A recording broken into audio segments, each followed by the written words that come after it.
What is good, everyone, and welcome back to the Nostalgia Plus Social Podcast. My name is Nostalgia. Joining me is As Told by Zoe. What's good, my guy? What is up, man? Not much, man. I'm excited for today. Tonight, actually, another after hours session, got another after hours session. Coming at you guys with another Jukebox episode. This is episode 2. I know it's been a minute. I know we wanted to be more consistent with the Jukebox episodes, but a lot of anime stuff. We had some guests on. We had Rainy on. We had our second themed episode out of nowhere. So we're kind of trying to get back on track here, and we have our second Jukebox episode. If you have liked our Jukebox playlist, please feel free to let us know about it. I recommend some songs to put it in as well. Like, we'd love to hear some of the stuff you guys have. And yeah, we could keep moving that way. Real quick, quality of life changes. One, I finally got the mic that I'm going to use when I start doing YouTube videos. I have no idea. I'm using it right now, so I have no idea when that's going to be or what's going to look like, but I got the mic that I needed. Two, it's the end of an era. My afro is now officially gone. So if you're listening on audio, I have a do-rag on. I cut my hair short. It's the end of an era. I haven't had short hair. I haven't had short hair since I was like 18, and so it's been a different experience. So, bro, I think the last time you had short hair was freshman year when we went to go clean the park. Dude, and there's that picture we took. Dude, that shit is crazy. I actually, I had it freshman year Christmas break. Like, I came back from Christmas break. Like, I had a fro. I grew it out during freshman year of college. I came back, and then all of a sudden, I chopped it off again. And so I think that was the last time I had long hair, short hair rather, was like during Christmas time of my freshman year of college. But hey, we're back. It's the end of an era. Had to get rid of it at some point in time. So we're back to the do-rags and hats all summer and however long, whatever. So today we got some albums that we're reviewing. One big one kind of controversial. Not controversial, but like one that's the way Twitter talks about it. The way Twitter talks about it's a little controversial. Or I think with both of these albums, and then one personally that I came back to that we didn't get a chance to cover originally when we were doing episodes, but one that I came back to as a result of listening to a current album we're going to talk about today. And so the first one up. Before that, go ahead. Real quick. This has nothing to do with music. Oh, actually, kind of, because I have a fun fact about it. Yesterday, I saw Everything Everywhere All at Once. Oh, yeah. I haven't seen that yet. Phenomenal. Really? Phenomenal. It's incredible how a movie so fundamentally dumb can make me cry. I cried. No way. It's great. It was cool. And a fun fact, Andre 3000 played flute on 4 of the songs in the soundtrack. Really? Didn't know he played flute. Oh no, there's videos of him like walking around Atlanta with like this pan flute. Like, didn't know that. That's a common thing. Well, he hopped on. I read somewhere it's like, oh, he hopped on 4 tracks, and I'm like, oh shit, he has verses. Nope. Yeah, I think there's like several of like videos of Andre 3000 just like casually walking through like the Atlanta airport or just downtown Atlanta at like a little 5 Points and stuff like that, like playing a pan flute or whatever. It's pretty funny, but it's like he's just a regular guy just living life. And then quick, before we get into the music, my mom bought me Ramune today. Huh. This shit's fire, bro. Is it? Yeah. You ever had? I've had a little bit. What's the flavor? Blueberry. But then, she got a pomegranate one, and it's got a Boruto character on it. Oh, who is it? And well, you don't watch Boruto, so you don't know. No. And then I looked at my mom. I went, Boruto? She was like, what is that? I was like, that show sucks. Oh my God. Okay. I'm not gonna get into that. Not today. I'm not gonna get into Pandora's box today. We're not gonna do that.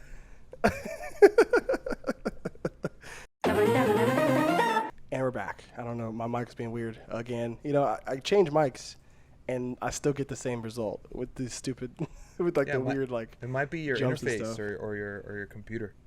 It might be. I might have to double check that. But okay, so getting into things that people say are trash. Let's get into this. Let's get into this first album. Oh lordy. Which is "Come Home, the Kids Miss You" by Jack Harlow. Zoe, I know you. I mean, me and you probably have a little bit different opinions on this album in general. Sure. So I'll start with you. What would you rate it, and then what did you kind of get from the album? What did you feel about it? I mean, genuinely, I think it's just like a 5 out of 10. It was not. Nothing new was brought to the table, and it wasn't interesting. It was 15 songs of just the same stuff that Jack Harlow's been putting out since What's Poppin'. And I mean, I like him, and I do get excited for new projects, and I will be excited for his next one. He didn't let me down, but it's just the whole people on Twitter love. This is why I want to talk about it today. I'm just gonna get straight into it. Go ahead. It's just people on Twitter love to hype themselves up. I mean, I guess we all do. I'm gonna be hyped I'm hyped for Kingdom Hearts 4, and I've seen 30 seconds of it. I guess that's just what humans do. But then they blame the artist for making. I don't know. It's weird. It's just weird. He drops this album, and it's it's okay. It's got a few good songs. I don't know. I kind of like Dua Lipa, and First Class is catchy. Young Harleezy is horrific. Okay. And so is Movie Star. But it's just weird because everyone was, oh my God, Jack Harlow's it. Jack Harlow's the fucking man now. Jack Harlow's the guy. Then he drops this album and everyone's just shitting on him. Everyone. And I get it. Shitting on people is funny. I do it on Twitter all the time.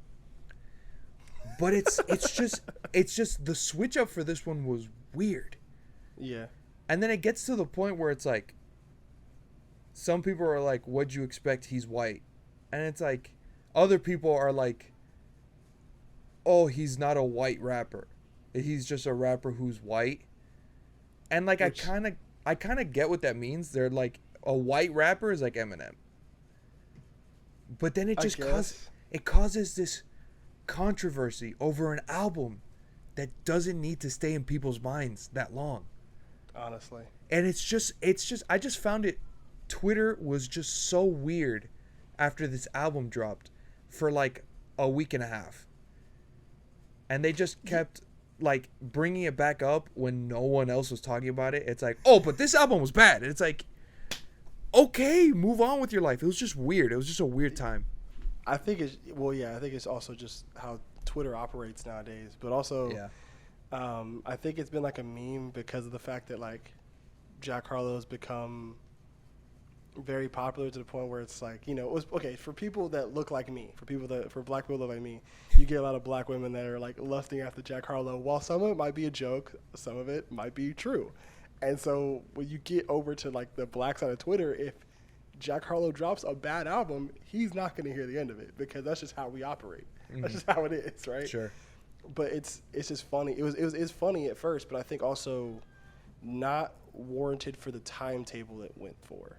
For how long? I think the jokes about it are funny. The jokes about Jack Harlow are funny. Yeah. But saying the album was ass, which you could have that opinion because I thought it was a 5 out of 10 as well. Yeah. But it's just I don't know. I think an artist shouldn't be defined over one bad album. Yeah. You know what I'm saying? Over one bad tape. I think so. I wrote some stuff down about it. So other than the 5 out of 10, I put could have leaned into the Drake sound more, or a future sound, which sounds weird when you think about it when it comes to Jack Harlow's music and what he's put out so far. But hear me out with this one. So the cover art and the title, The toxic title. Come Home, the Kids Miss You, right? Yeah. That sounds like a Future album. It sounds like, and you look at Future's album, I Never Liked You, right? You look at that album, you look at right, which is toxic in itself. Yeah. You look at the cover art, and it's like him with like the sleeping like mask on in a car or whatever, right? You get Come Home, the Kids Miss You. You get kind of a Drake / Future type deal where it's Jack in a room by himself with the mic on a stool, looking like he's going to talk about some introspective stuff, which is what I would have liked him to do, or do that, or go into a thing where he's just all toxic. You see what I'm saying? Like stuff like Churchill Downs, Poison, Parent Trap, and the first half of Young Harleasy. Not the second half, the first half of Young Harleasy. Yeah. You see what I'm saying? Like, those songs were perfect for something like that with, like, the Come Home, the Kids Miss You type toxic shit. Sure. That works. First Class could be in there, too, and Nail Tech. Nail Tech isn't bad. I don't think Nail Tech I like Nail Tech. Yeah. Nail Tech isn't bad. But the rest of it, I think he was, like, I think he's very cookie-cutter hits. Like, hit attempts. Very cookie-cutter hit attempts. And I think that's not indicative of what Jack Harlow actually brings to the table. I tell people all the time, Jack Harlow makes for the function music, like it's 100% just party ambiance.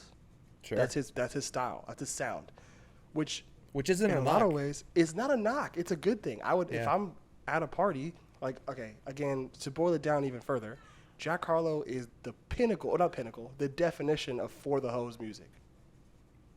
It's for the hoes. The complete opposite of Griselda Boys. That's what I'm saying. Like, it's like Jack Harlow's music is for the hoes music. Yeah. If I'm going to like a function, I'm going to a party, I'm going to a club, I would much rather hear Jack Harlow because like that's just gonna get people like dancing, grooving, having a good time. But the problem is that, and what's funny is that when I listen to this album and then I go back to his debut, I forgot the name of his debut album, but if you go back to his debut album, like, and the ones before that too, like all of those are very much like solid for the function music. Yeah. This one doesn't really fit that bill like that.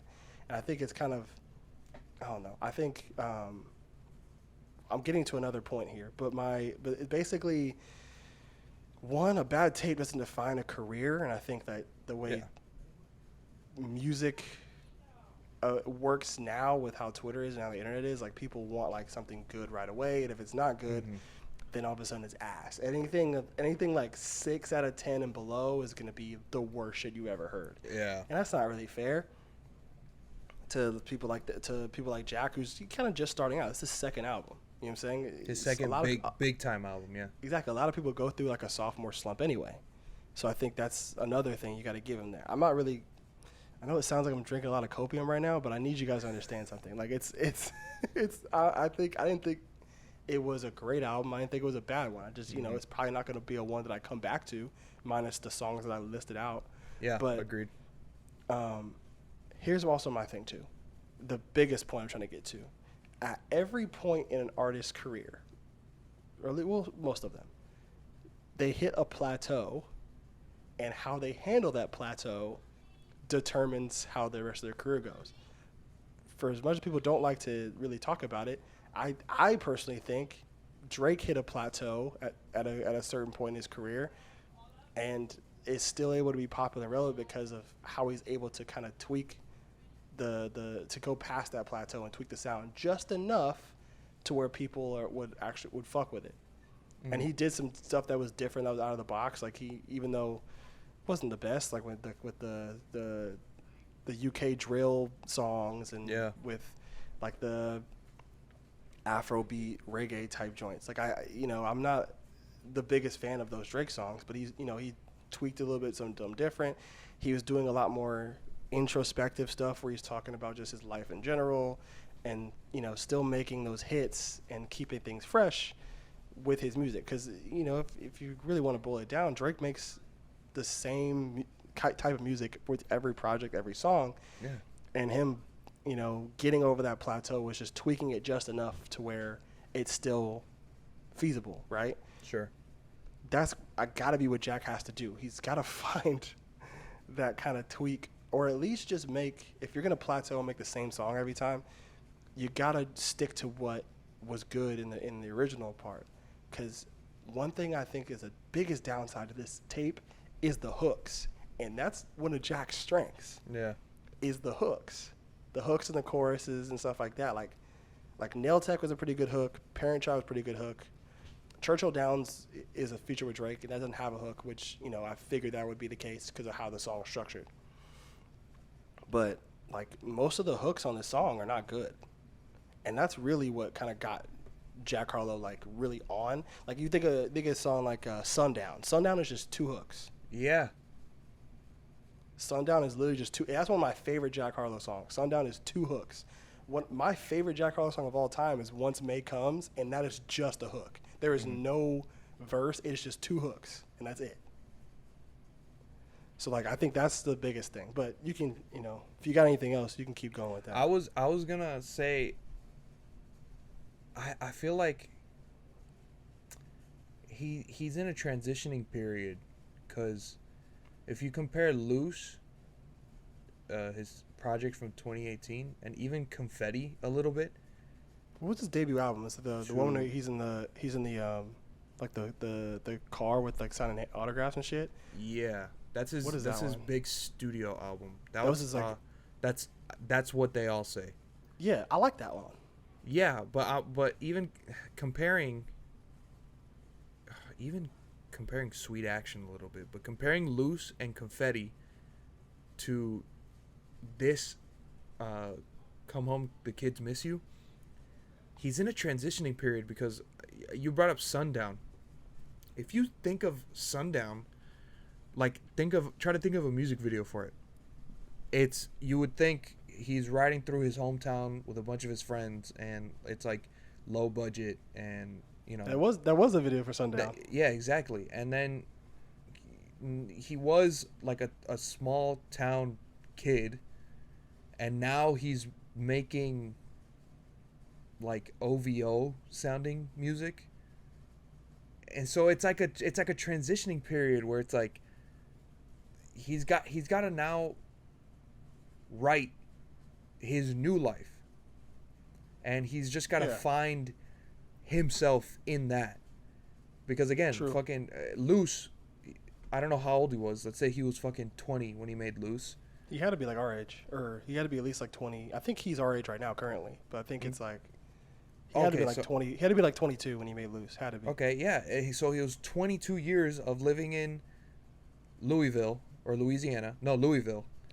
And just being around his friends and shit like that, doing the shit he did in Louisville, and now he's fucking every girl who likes rap's dream, and all these people, like he's getting money for everything, and being friends with Drewski and doing the interviews on, so like I feel like he's just got to find himself in his new path. Yeah, I think that's the biggest thing. I know people are like, oh, he's just like a Drake clone. That's honestly, do you know how many Drake clones there are out there? Jesus Christ, like it's a new one every day, bro. And the thing is, people say that about everyone. They said that about Kyle. Like, that's the farthest thing I could. Yeah, I mean, you can have like the influence where you're kind of rapping and singing at the same time. Yeah, that you could say that's a Drake influence. But I think like, especially on this album, Jack really tries to like have some songs that sound just like a Drake song on like a definitely like a Thank Me Later type feel to it. Yeah, I think I told you when it came out that he was trying to make a Take Care. In a way, I feel like he should have leaned into that more, because that's like like how perfect the theme. I don't think he did it right. He didn't do it right. He should have leaned into it and done some stuff that like really got it to that point. Because you think about Take Care, it would have, like, the cover art, the title, and everything is set up perfectly to have Yeah. that kind of album. Mm-hmm. Like you think about Take Care, right? It's Drake at the table, looking somber, like there's like a drink or some stuff like around him. The ambiance looks like he's kind of going through it, right? Mm-hmm. And the fucking title itself, Take Care. You know what I'm saying? That's Yeah. You know what I'm saying? It could be perceived a lot of different ways. Mm-hmm. Come Home, the Kids Miss You, like that's perfect. And then the way it's set up, where it's just him, the stool, sitting on the stool, and the mic in the middle of the room, right? Like that could call for some songs that are either heartfelt, somber, hella toxic, you know what I'm saying? Yeah. Or ones that are just like, like Nail Tech. You know what I'm saying? You could have that stuff. I just think he didn't lean into it enough. And I think that was the problem. I think he had too many songs where he was trying to be like I'm gonna try to go radio. I'm gonna write a radio hit, plus try to be Drake at the same time. You got to be Drake / radio hit. That's I think that's just gonna be the biggest thing. I spit all over my mic. Jesus Christ.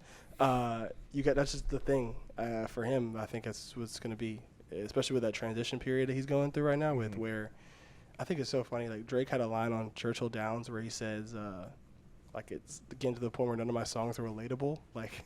Yeah. You know what I'm saying? Like, Yeah. although Jack is not on that peak of Drake yet, it's getting to that point now too with him, where his songs aren't really relatable like that. Yeah. But I mean, you don't really have to be at Drake's point. You just got to be, I'm not famous. We not famous. So Right. it gets to the point where it's like, somehow, after Take Care, because I think Take Care is a phenomenal album to this day, Drake still felt relatable to a certain point, and I just feel like some people need to find that. yeah, I think that's really it with him. I think it's just a situation where he's gotta, keep. I think the biggest thing for him has to be the hooks have to be better. Definitely. The rest of the song could be ass, but the hooks have to be better, and that's one of his biggest strengths. If the hooks were good on this album, I probably would have been able to look past some of the songs, but both the songs, how they're structured, and the hooks themselves aren't that good. So I think it gets a 5 out of 10. At first I was like it's boring, but then I listened to it again. I was like, it's not boring. It just doesn't have, like, it's missing something. It Sure, wasn't boring. yeah. It was just missing something. I agree. And I think it was just the hooks really for him. But 5 out of 10. Okay. And 5 out of everyone 10. on Twitter, calm down. yeah, calm down. Like, I get it. Like, you can at least find 2 songs off that bit that you gonna like. Also, the hoes love it. Yeah, man. Whenever First Class comes on, oh my god, So I'm saying, if girls are having fun as a straight man, why are you not having fun? honestly. Okay, so moving into the biggest album that's come out so far. One of the biggest albums of the year. Yes. Ironically enough, I'll get to another point about it in a second, but Yeah. as far when it comes to like sales, like album sales for this album, like it didn't perform as well as some of the other ones that have came out so far, and people are like, oh, gotcha, it's not the best one. It's like, like I never really thought about album sales in that regard. It's even with like artists that are trash, they only sell like 10K. You know what I'm saying? Like, Yeah. it's a sign that your stuff is selling if it's high. Yeah. But if it's a sign that you might not be having the same impact if it's low. But I don't think in terms of overall enjoyability, it doesn't really matter that much as far as sales go. Yeah. But Think about it like movies. Marvel movies make millions of dollars. They're gonna win movie of the year? No. no, like a movie like Whiplash is not putting up huge numbers in the box office. That shit bang though. That movie's fire as hell. But okay, so without further ado, we're gonna get into Mr. Morale and the Big Steppers by Kendrick Lamar. Zoe, do you have a rating and how you felt about the album in general? I want to give it, when I first hear an album that just comes out, or a movie, and I first watch a movie that just came out, I don't like giving it that high of a rating, because it's like it's new and there's still a lot of stuff to come out during the year. But so I think I'll give it an 8 out of 10. And then looking back on the year, depending on what I like better or what I like worse, I'll probably change it. I don't think it's gonna go, dude. I think it'll be crazy if it goes, even if I change it to 7 out of 10. If anything, if anything, it'll go higher.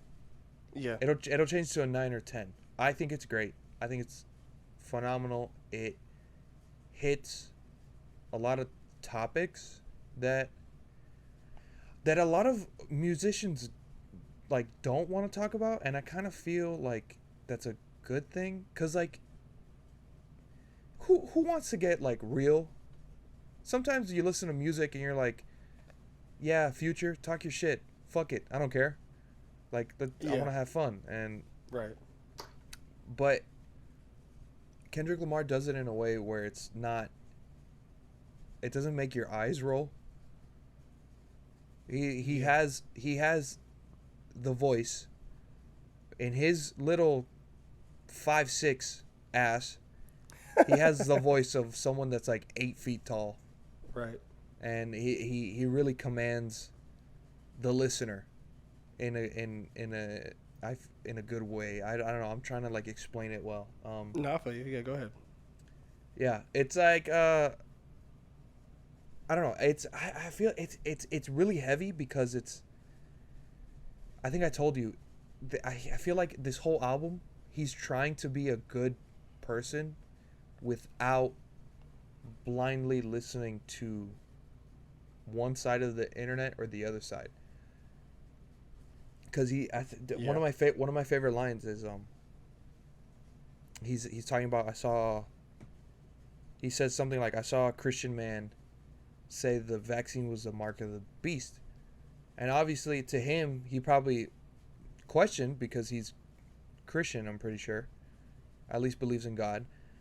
And then he says, but then he got sick, so I started to question Kyrie. And like, I just feel like, again, everything goes back to Twitter.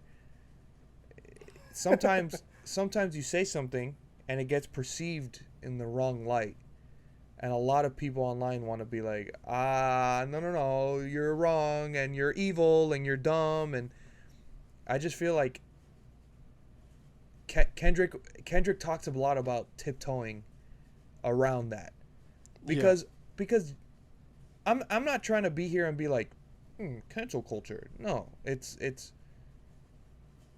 again, I would like to be a good person as well, and I think learning is a big part of that. And I feel like I think Auntie's Diaries is the biggest, most obvious point of this album, of him being like, well, I used to say the F word, but I didn't mean it like that. So is it okay if I say it? But then someone told me I brought up a white fan and I didn't let her say the N word, so maybe I should respect gay people. It's like he's just learning himself how to be a better person in this day and age, instead of just looking at something and being like, okay, I follow that, which is right, fine, I think. Right. So for me, this album definitely did a lot for me in my perspective, because it touched on a lot of things. So I saw a tweet and it kind of flows together, and something I kind of took with me as well. So on albums like Good Kid, Mad City, and To Pimp a Butterfly, Kendrick basically talks about his environment and like the stuff that he kind of grew up with on Good Kid, Mad City. And then when you get into To Pimp a Butterfly, it's his environment in terms of gang culture in his city, as well as just how the government treats people that are black, brown, whatever, right? You get into an album like Damn, you get into an album like Damn, and it's really, he talks about the spirit of himself, kind of how his mind works, how he thinks about certain things and other things of that nature. On Miss Morale and the Big Steppers, Kendrick Lamar talks about the culture. And the culture is essentially both black culture and hip-hop culture, and both those are almost the same thing. So, or is to me, like they, not the same thing, but they definitely are very heavily intertwined with each other. Definitely. And it may not sound like it on a lot of records, but it just, Kendrick Lamar kind of seems tired in a way. Yeah. He just seems like he's kind of just ready to just be like, I'm over it. I'm done. I'm kind of getting this out off my chest, and I'm just gonna go out into nature and just experience life. I think that's one of the coolest things. That like one of the cooler messages I got from this is just like he's kind of just done. He's like, I'm kind of over it. I'm out the way. I'm gonna be finished with this and be on my way. So it goes through like stuff for like understanding the issues in Black culture and stuff that generally affects me as a Black man. It's homophobia, transphobia, not seeking out therapy, toxic relationships with women, especially the way we treat Black women on a daily basis. We have just the concept of masculinity, how that can be fragile, and other things of that nature that generally affects the Black experience, the Black male, the Black woman, just the Black person experience, whatever Black gender you are, experience.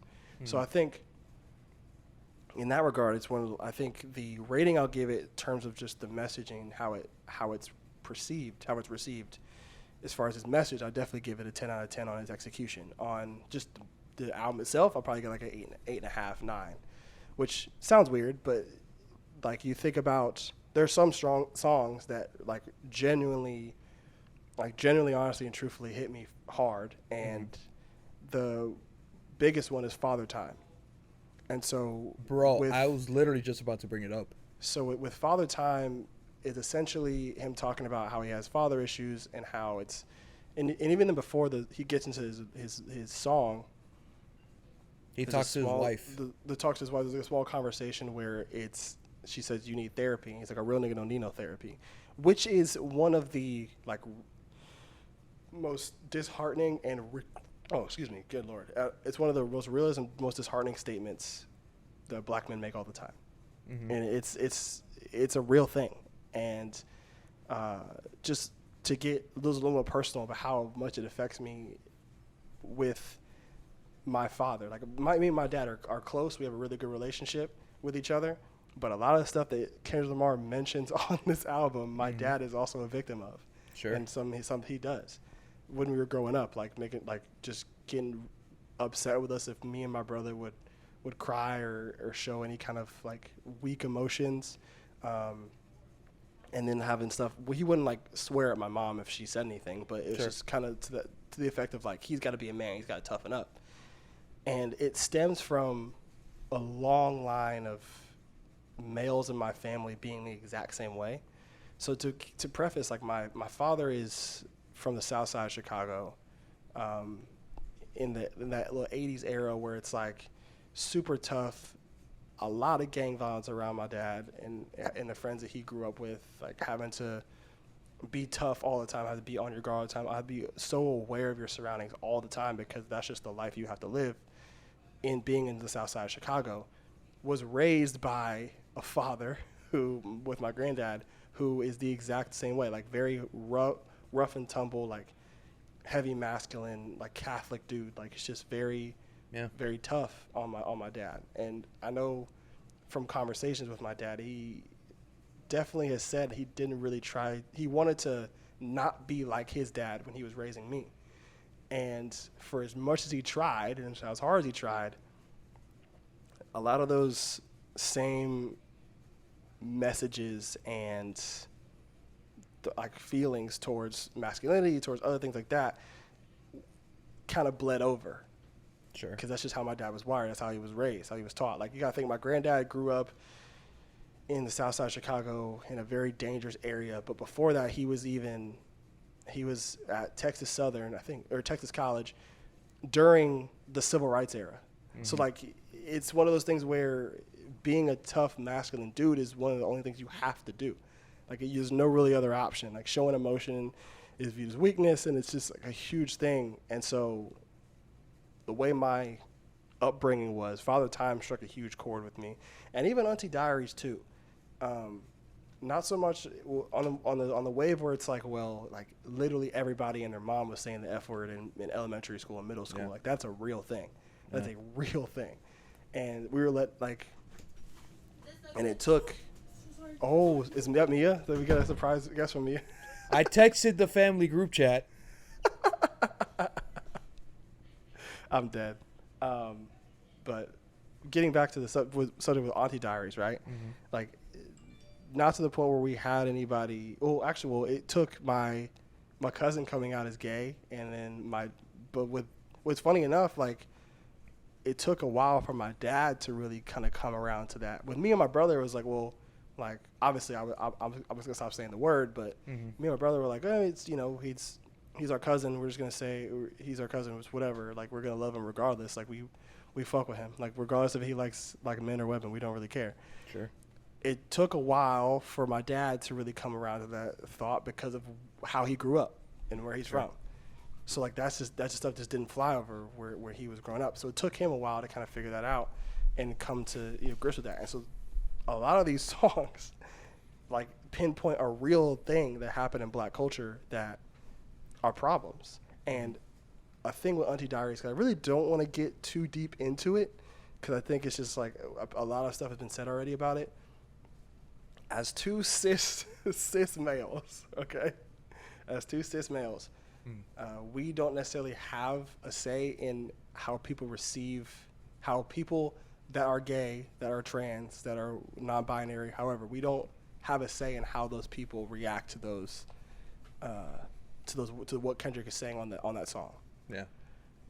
For us, for cis males, it rings with us because of the issues we had with saying that word as young kids. Yeah. Right, and us not saying it anymore because Shit, we're even, aware I mean, now that's not. Even with go ahead. our friend Allie, tried to get us to stop, not even saying that word, but stop saying like, oh, that's gay, Right, exactly. So, like, just having stuff like that and learning and being more receptive of that and saying, hey, like, this is not good behavior, and we're we changed our behavior and we're better people for it now. But you have, what was my point? We do not have the authority to say whether or not somebody's allowed to be mad about it or not. Oh, yeah. Like, if you are upset, right? You say if somebody who is trans, somebody who is gay is mad or upset about Kendrick saying the F word in the song, they are fully justified in that anger. Yeah, sure. Because he didn't have to say it 3 times. Yeah. He said it 3 times in 3 different sections of the song. You know what I'm saying? So it's like for a grand total of 9 times. 9 times, almost. I think either 9 or 12 times, honestly. And like, I can see why people were mad about that. I can see why that is angering people because you didn't necessarily have to say that word. Sure. Right. And so, and even stuff where he talks about his, I think he says with Demetrius is Marianne now. Oh, his cousin. Even that too, his cousin, right? So the F word plus mentioning his cousin's dead name is triggering and angering for people. Oh, you know what I'm saying? Wow, I didn't even think about that. You see what I'm saying? So like, yeah. So people getting upset about that part of the song or that general part of the song is 100% justified. People like me and you, though, like, don't necessarily can't really tell people whether or not they should be mad about it or not. Yeah. You know what I'm saying? Yeah. So I think that's just the biggest thing. I think as coming from the perspective of a straight male, I understand what he was trying to. I see what he was trying to get at, and it resonated with me because of how a lot of people in my environment and how I used to act as a child. You know what I'm saying? So in that case, it's good. What you got anything else on it? Because I have one more thing, but I want you to go ahead. I mean, I find it funny how like we both wanted to talk about the same songs because like what makes this a great album is like of course there's a bunch of songs talking about black culture because Kendrick is black, of course. But for songs like Father Time, that is also a big problem in the Hispanic male community. I say it all the time. I think everyone should go to therapy. I think the stigma should be erased. I don't think if you go to therapy, you're not crazy.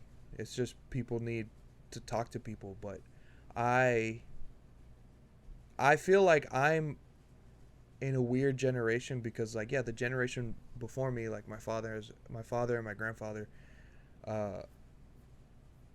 my grandfather, immigrant from Cuba, escaped escaped Cuba. So rough and tumble kind of guy. And again, love my dad. I have a great relationship with him, but there are some times where we'll talk and he just doesn't understand. So and vice versa. Like, I don't understand how he would deal with an emotional problem like that. It's a generational gap, but I there's also a lot of guys, specifically in Miami. It's a huge thing in Miami, where they it's like faking being a millionaire, like looking up to Jordan Belfort of all people. And then you think, okay, oh, he wants to be the Wolf of Wall Street, he needs therapy. And then they don't, because real men don't need therapy. Yeah. It's that kind of, I see that a lot in my social circles, you know? It's just a lot of fake millionaire shit, like taking a picture on a boat that's not yours. That's already mentally ill. And go ahead. My fault. Go ahead. It's just a lot of things like that where it's like, I think it's different since we do live in Miami and it's like such a big like celebrity spot as well, that it's like people, they're just focusing on that and they don't focus on themselves, because real men don't do that. So Father Time also hit me, and then funny enough, your same thing with Auntie Diaries when your cousin came out. Like, my cousin came out as gay, and I never had a conversation with her about it. Mm-hmm. But just personally, I was like, you know what? I don't like this word. I just don't want to say it. Again, as a cis male, that's how I saw it. I saw it through the kind of the eye lens, through the lens that Kendrick wrote it. Yeah. And we cry together, as serious as it is. It's funny. That's a funny That's song. a real thing. Like, you want to talk about black male versus black woman discourse on Twitter? That's what it fucking sounds like. That's what it sounds like. It's just two people talking and being mad at each other and like trying to clown each other without any real help, any real like kind of like dialogue back and forth on certain things. Because I'm fully aware of how I'm not going to generalize how a certain percentage of black men treat black women, right? Mm-hmm. And I'm aware of the certain percentage of how black women treat black men. It's a lot of stuff. A lot of times it's kind of unnerving. It's very disheartening, right? Sure. Like, that was it's funny. That's a real conversation. Like, a lot of the time. I bet. It's crazy. And then never hit me the end. I think it's Kendrick's wife again. She says, stop tap dancing around the topic or around the conversation. I don't think it's his wife. I think it's an actual feature. I think her name's like Taylor something. But no. I know Taylor Page is the one rapping, but I think at the end, the one talking is his wife. And she says, stop tap dancing around the conversation. And then I listened to the song again. What are they fighting about? They're fighting about nothing. They don't get to the topic. And then they start throwing out, like, my favorite part is when she's throwing out stuff like, you're the reason we're underpaid, underbooked, you're the reason for Trump, you're the reason Harvey Weinstein, this and that, which are all valid points. Yeah. Like, they're valid points, but then Kendrick turns it around and is basically saying, like, your actions don't match your sentiment, which is basically saying, like, you're only bringing this up because you're mad at me, kind of thing. Yeah. So it's like both sides. I feel it's like both sides. It's like there's no clear winner because there's no clear trophy. Oh, no. Like, there's no. You want to talk about who won the argument? The girl won the argument, 100%. She flamed him. She flamed. If we're keeping it a buck. That is funny. Okay. On a funny note, like, trying to be funny, not trying to be serious, trying to be funny about this, she cooked him. Yeah, she did cook him, because it got to the point where it's like, I'm not giving you these keys. Fuck you.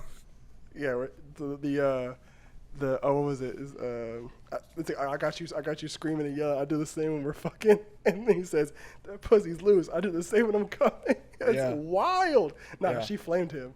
She and cooked then the him. whole, I should have found a bigger dick.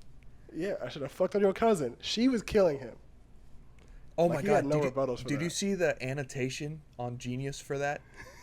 And it just says "Baby Keem." For Oh my god, I should have fucked your cousin. You click on it, it says "Baby Keem." I'm screaming. But yeah, like that's a real thing. I think it comes down to a lot of different things, like with people just saying it'll be like a tweet. It'll be like black women be this, that, and a third, and then all of a sudden every black woman on Twitter like attacking this man yeah, I've been seeing. I see that. for certain reasons. For like some of it's justified, other times like, hey, you know, he might just be a little bit misguided. Probably give him some good. Like there's really no room for discourse on Twitter ever. So, like, it's you tweet something about black women that's problematic, it's going to be an issue.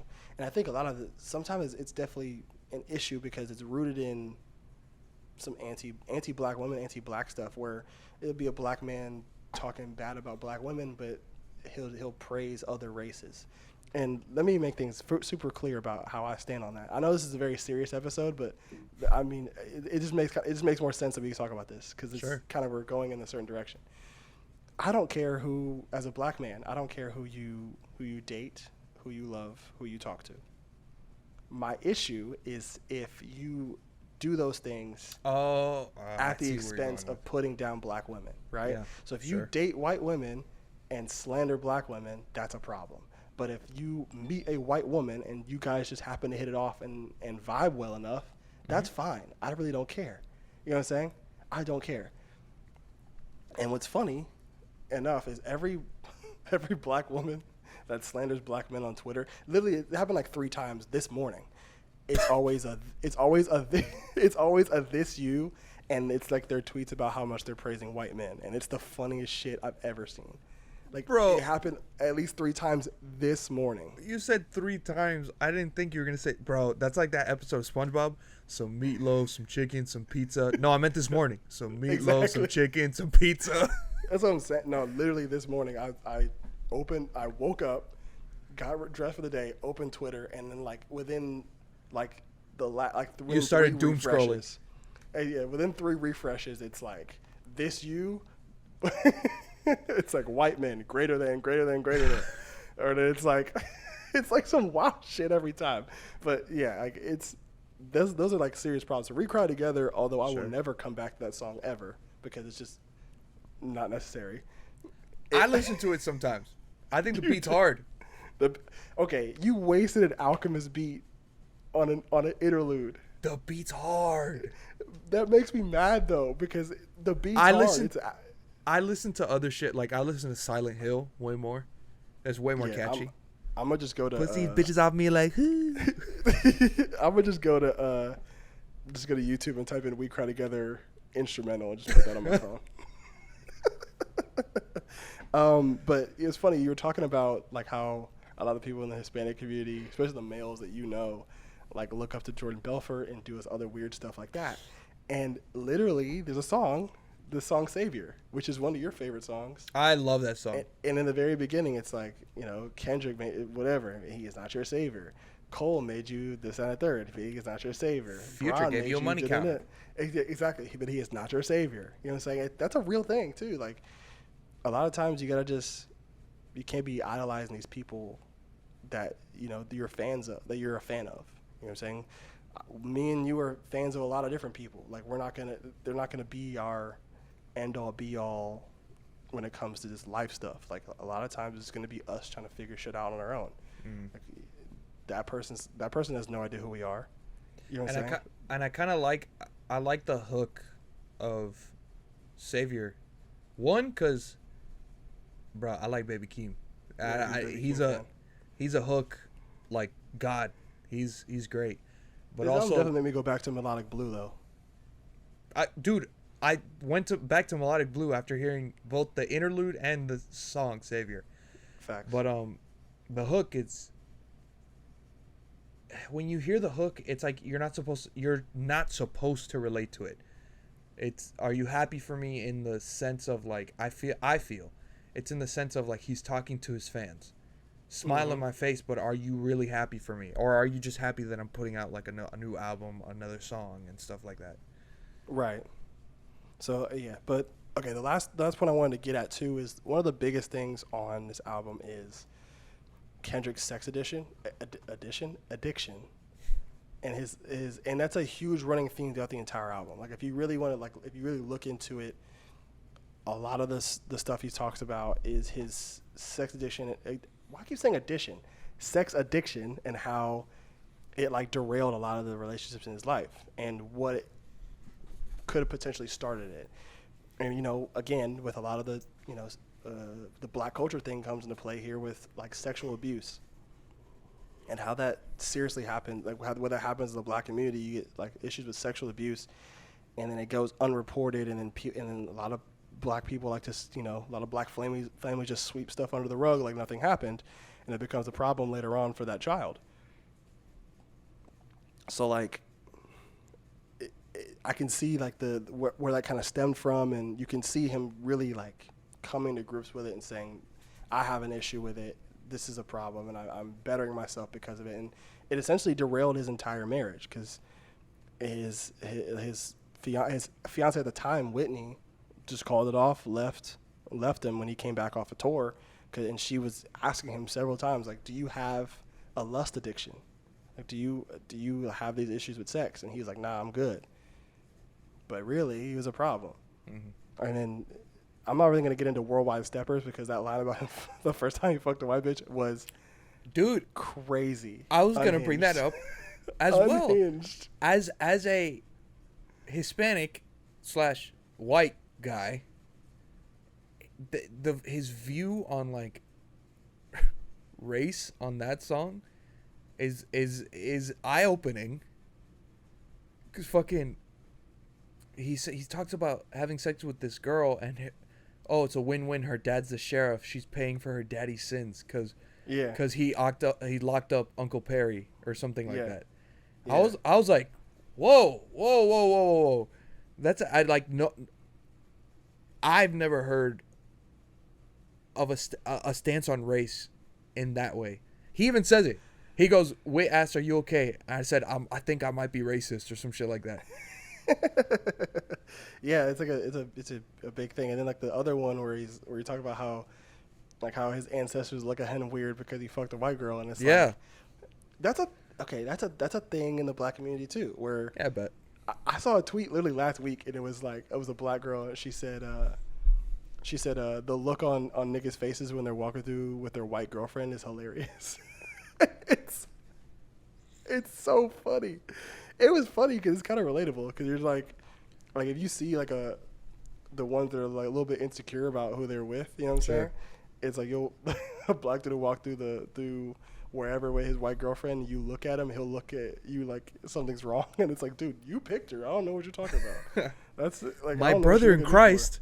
You picked her. Exactly. You're the one that's dating her. You know what I'm saying? Like, as long as you're not slandering black women in the process, you're fine. Motherfuckers be like, Subway sucks. My brother in Christ, you made the sandwich. Bruh, literally. But it's it's like a thing where like a lot of black families want the family to stay black, and that's just how it is. I know, bro. My grandmas.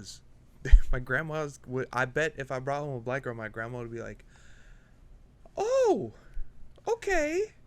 I think it's a lot of, like you said, my ancestors. So it's a lot of the older generation. Mm-hmm. My mom and dad don't necessarily care too much. Oh, my mom doesn't care about it. Neither does my dad, but like my mom's talked about it. And now and it's funny, like they did really care that much, and they really don't care now that my cousin's husband is white. Like Cecil, have you met Cecil? I don't think you met Cecil. I think I did. Yeah, you met Cecil. At least once. Yeah, Cecil's, so like Jazz and Cecil have been married for like 3 years now, and like if my parents didn't care back then, they really don't care now. Yeah. You know what I'm saying? So it's like kind of one of those deals. So It was just kind of funny, like how you really get those situations where like black families and even Hispanic families want that family to stay a specific race, and it's kind of how it is. But what about white Southerners? Them too. So I'm saying, them too. I mean, it's very heavy with them, but like, yeah, a lot of black families are the same way. But yeah, so that's basically the Miss Around the Big Steppers. I think the message and what he was trying to convey is a 10 out of 10 execution wise. I think the album itself and how it sounds and how every song is structured, I think it definitely, for me, it's like a 8.5, 9 to me. Mm-hmm. And what's funny is when I listened to this album, I know you said you went back to Melodic Blue after listening to the album because, Baby Keem's, sound is kind of all over this album too. Funny enough, I went back to Vince Staples' recent album because of this album. Funny enough, after you told me that you wanted to talk about Ramona Park Broke My Heart, I saw someone kind of compare it on Twitter. Was this Sean C? Someone, it might have been, I don't know. No, it was someone random was like, yeah, I like Mr. Morale and the Big Steppers, but Vince Staples still has the top of the year, which I think it's a big contender too. And then people compared it a lot. It might be depending on whatever comes out. But right now, as far as my albums of the year, my favorite ones of the year is Ramona Park Broke My Heart, and then Saba's album, A Few Good Things. Those two albums are my favorites as of right now. Those two are phenomenal. So with Ramona Park Broke My Heart, I came back to this after listening to Kendrick's album because of the subject matter that's in Miss Morale and the Big Steppers. Because it deals with like a lot of stuff when it comes to like black culture and gang I think it's not the exact same, but there's some similarities. So first off, with Kendrick's issue with sex addiction, and then how Vince Staples on this album talks about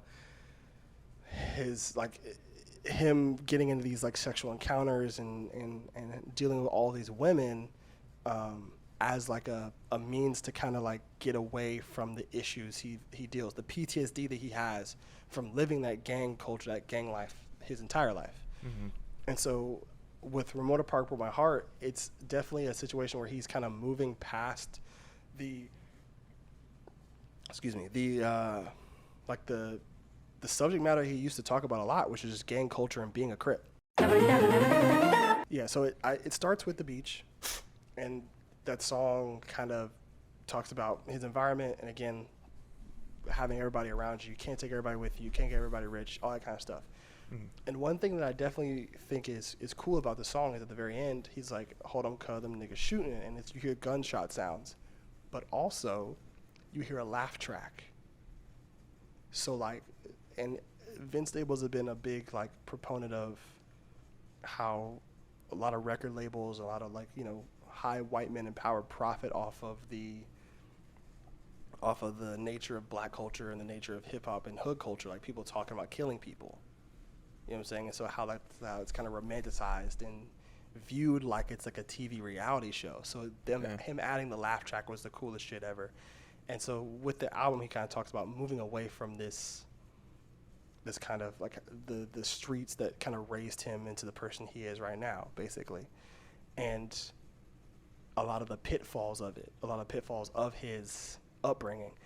And one of the coolest things, and it's heavily personified in one of the coolest interlude to songs, and then the song, when I heard it, like turned into might be my favorite Vince Staples song ever because of how when I figured out what the song's about. So the interlude is Nameless. And Nameless is basically an interlude. It's like it's an interview with this one woman, talks about how people have to survive and how this survival like would lead to somebody not being fazed by having to shoot somebody and kill somebody, right? And so the reporter says, "Did you kill them?" Like she said, "What happened?" She said, "Oh, they said I shot somebody several times. That I shot him."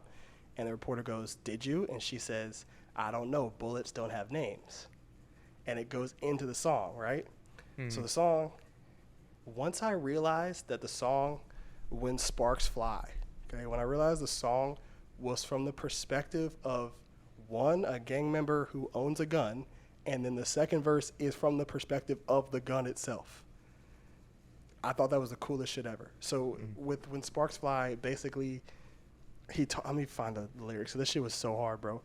It was like, basically I'm Jamie for right now. Hold on.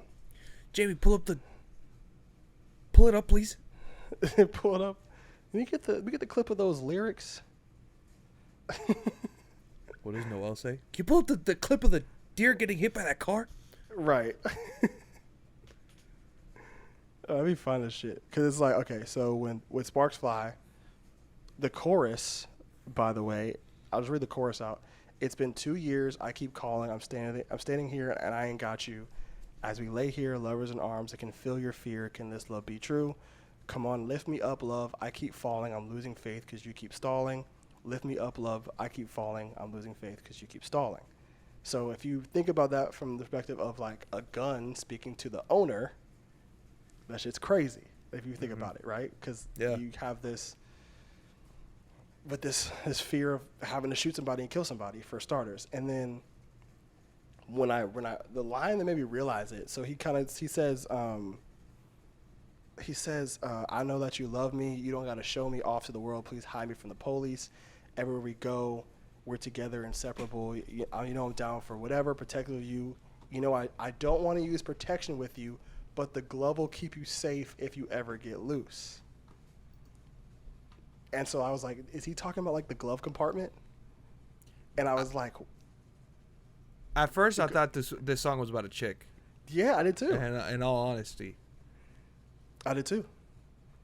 And so, but okay, so when you think about the second verse though, it's like, so damn, I can't believe they took you from me, kicking into your front door looking for me, hid me in our secret place, nothing I could do but sit and wait, contemplate. Did we leave a trail? Did we make mistakes? Can't drop on your bail, can't check on your case. No, you won't tell, that's why I'm afraid you probably never get to the light of day. And then he goes, you still tripping, you forgetting that we made these vows, still here I am, waiting around, dreaming that you're coming home, right your wrongs, take me out. So it's basically from the perspective of like a gun and the owner, how the owner potentially killed somebody and then stashed the gun somewhere before the police came and found him and put him away in jail. And so I think that was, when I heard the song, I was like, that is crazy, because you never really think, I didn't think Vince Staples was like really kind of gonna get into that kind of introspective or concept bag like that. So it's one of my favorite songs ever, and I think it's kind of highlights the theme of this album, where it's just like the pitfalls of gang culture and what he's been raised in, and how he's trying to move away from that. You know what I'm saying? So that's just the biggest thing. Did you listen back to the album afterwards? No, I'm gonna listen to it now. I think I liked the album genuinely, but I think you sold me on it more. So yeah, I think I'm gonna give it a little listen now. Yeah, it's basically what I've been on so far with that. I think it was really cool to kind of go back and listen to that album, and it definitely is in my top 2 albums of the year so far. There'll probably be other albums that'll come out that will be in the mix or stuff, but there's 7 more months, bro. I know there's a lot more months, a lot more music to come out. I'm hoping some people put out some good stuff. So, so yeah, you got anything else? You got any other albums you want to talk about? Not really.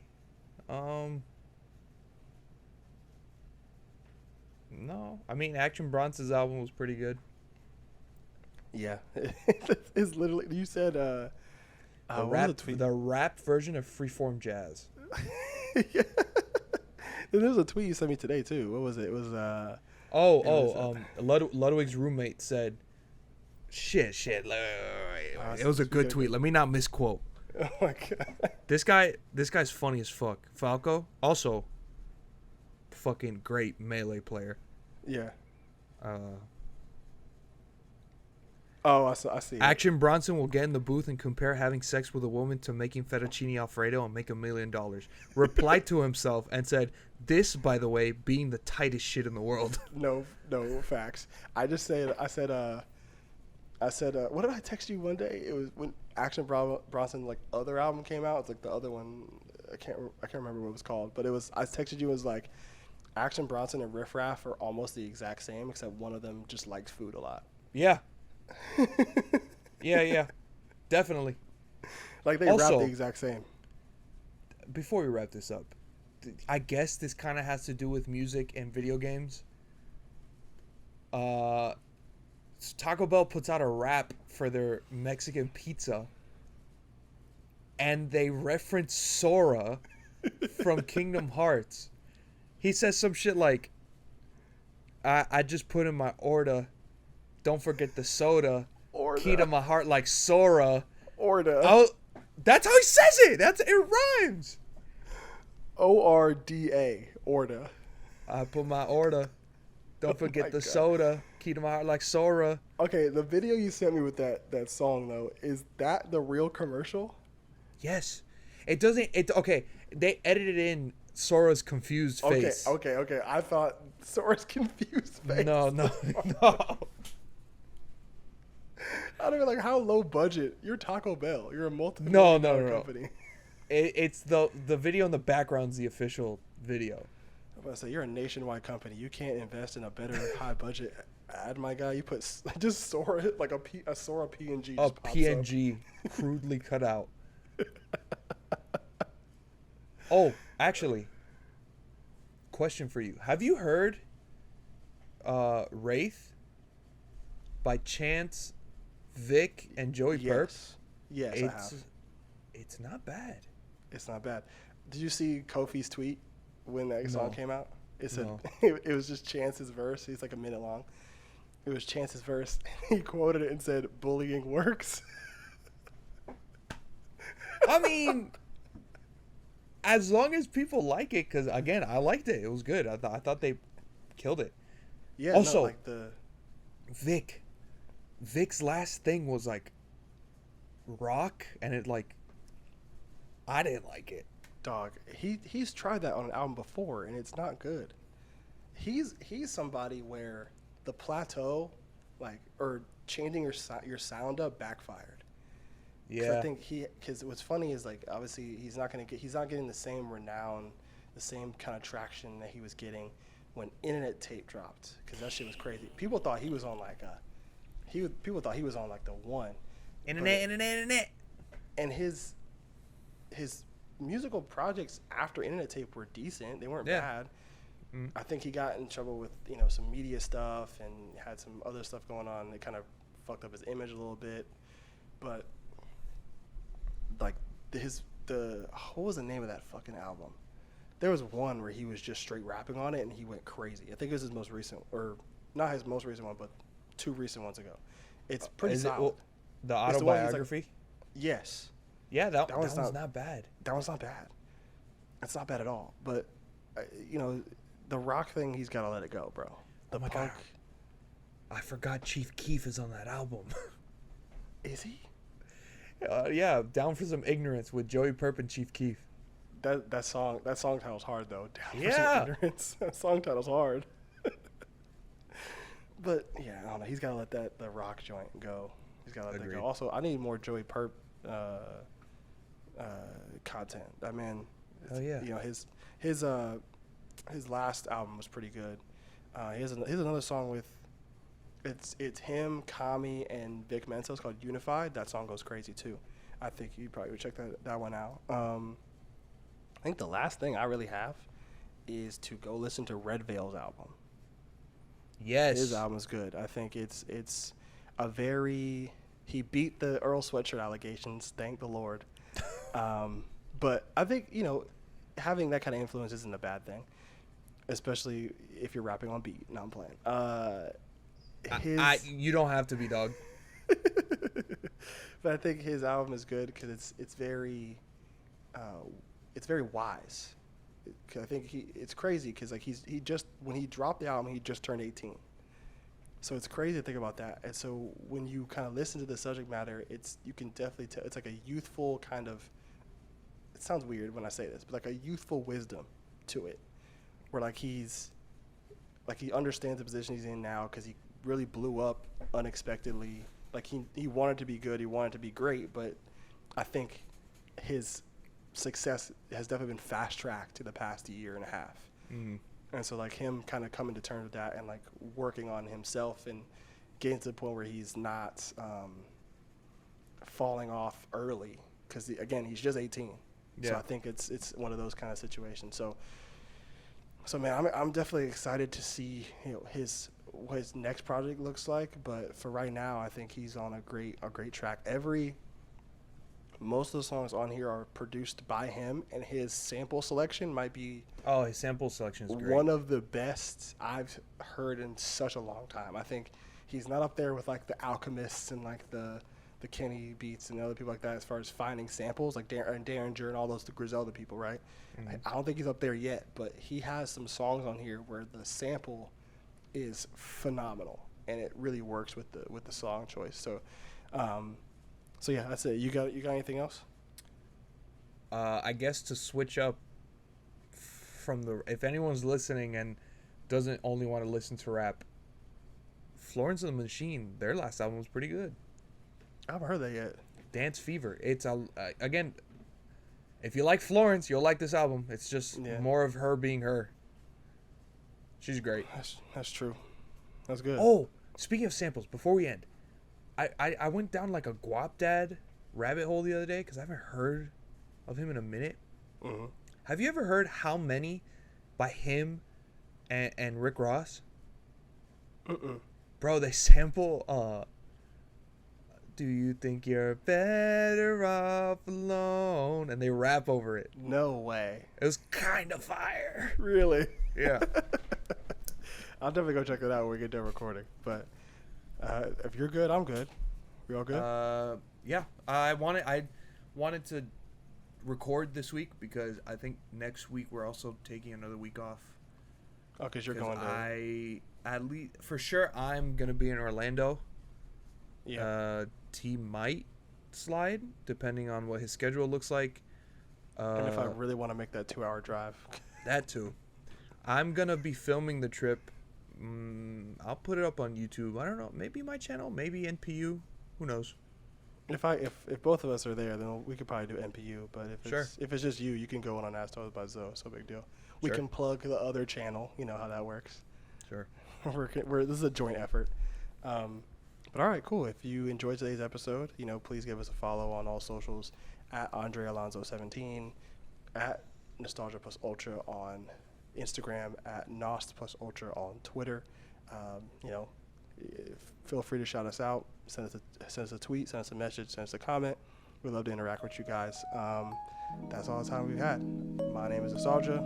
As told by Zoe. We'll see you guys next time. Peace. Peace.